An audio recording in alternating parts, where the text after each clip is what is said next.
In a quaint coffee shop nestled in the heart of the city, Emily found herself falling deeply in love with a regular patron, Daniel.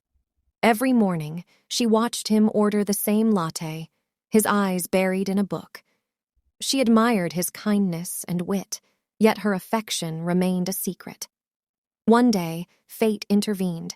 Emily accidentally left her journal behind, filled with her heartfelt poems and sketches inspired by Daniel. He discovered it and was captivated by her talent and vulnerability. Intrigued, he returned it, pretending not to know the truth. Their casual conversations soon turned into deeper connections. Emily discovered they shared a passion for art, and their friendship blossomed.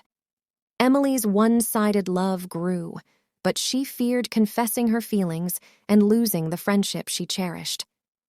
One evening, during a quiet moment in the coffee shop, Daniel revealed his feelings, confessing that he had fallen for her through her journal's pages. Emily's heart soared as they confessed their love for each other, their one-sided love finally finding its match. Their love story became a beautiful journey of two hearts uniting, proving that sometimes even one-sided love can lead to a happy ending. They continued to visit the coffee shop, but now they sat side by side, sipping lattes and creating art together, their love story a masterpiece of shared dreams